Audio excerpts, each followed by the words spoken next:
اب آپ نظر بد کو خود معلوم کریں اور 2 منٹ میں نظر بد کو خود ختم کریں۔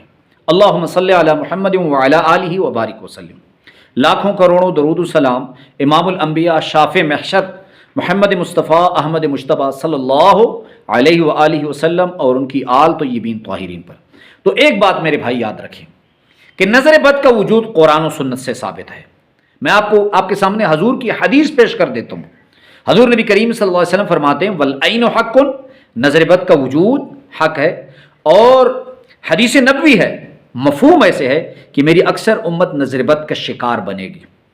اور حضور نبی کریم صلی اللہ علیہ وسلم کے زمانے میں یہود کو اس بات کا ادراک تھا، کیونکہ انہوں نے تورات میں بھی پڑھا، عیسائیوں نے انجیل میں بھی پڑھا کہ نظر بد بہت سخت چیز ہے۔ تو وہ ایسے کرتے کہ چند حاسدین کو جب حضور نبی کریم صلی اللہ علیہ وسلم مسجد نبوی میں ممبر پر تشریف فرما ہوتے تو وہ سامنے آ کر ان کو کھڑا کر دیتے، کچھ حاسد اور بھوکے لوگوں کو، اور وہ گور گور کر حضور نبی کریم صلی اللہ علیہ وسلم کو دیکھتے۔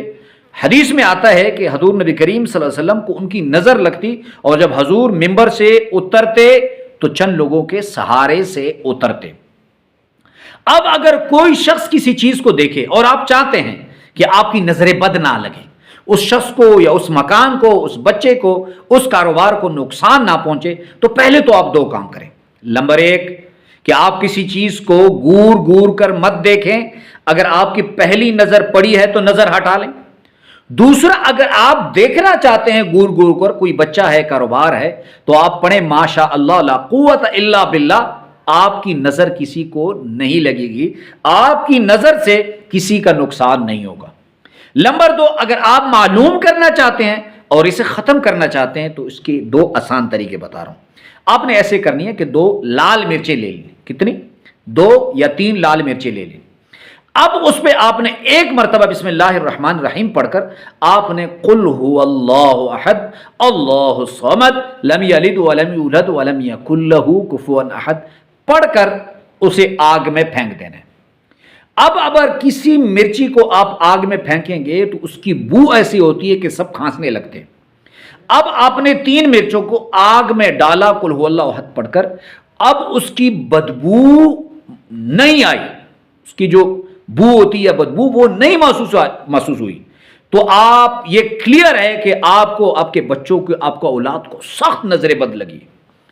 ٹھیک ہے، اب ان مرچوں کو دوبارہ آپ نے کیسے کرنا ہے کہ 3 مرچوں پر آپ نے بسم اللہ الرحمن الرحیم پڑھ کر قل هو اللہ احد پڑھ کر آپ نے بچے پر 3 مرتبہ، بچہ ہے یا بڑا ہے یا عورت ہے، 3 مرتبہ کہنا ہے کہ میں آپ کی نظر بد کا توڑ کر دوں، نظر بد کا توڑ کر دوں۔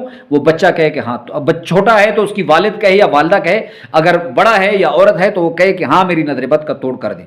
اب دوبارہ جو ہے اسے آگ میں پھینکیں۔ اب دوبارہ آگ میں پھینکنے کے بعد آپ کو اس کی بو بھی محسوس ہوئی، آپ کھانسنے بھی لگیں، تو یہ کلیئر ہے کہ پہلے آپ کے بچے پر، آپ کے کاروبار پر، آپ کی اولاد پر نظر بد کے اثرات تھے، لیکن دوبارہ جب مرچی ڈالی گئی تو اس کی بو آئی، تو یہ بھی کلیئر ہو گیا کہ اس کی نظر بد جو ہے وہ ختم ہو گئی۔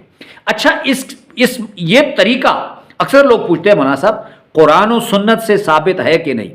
تو ایک مرتبہ مفتی اعظم پاکستان مفتی محمد صاحب، بہت بڑی مفتی ہیں جامعۃ الرشید کراچی کے، تو ان سے کسی نے پوچھا کہ مفتی صاحب یہ بتائیں قرآن و سنت سے لال مرچوں کے ذریعے نظر بد اتارنے کا طریقہ ثابت ہے کہ نہیں؟ تو مفتی صاحب دامت برکاتہم العالیہ نے فرمایا کہ لال مرچوں کے ذریعے نظر بد اتارنے کا طریقہ قرآن و حدیث سے ثابت نہیں، لیکن یہ بہت مجرب عمل ہے، بہت ہی مجرب طریقہ ہے، صدیوں سے چلا آ رہا ہے۔ اللہ ہم سب کا حامی و ناصر ہو۔ اس عمل کی آپ کو اجازت ہے، 1 مرتبہ کمنٹس باکس میں درود شریف صلی اللہ علیہ وآلہ وسلم لکھ لیں اور اس عمل کو دوسرے لوگوں تک پہنچائیں۔ اللہ ہم سب کا حامی و ناصر ہو۔ وآخر دعوانا ان الحمد للہ رب العالمین۔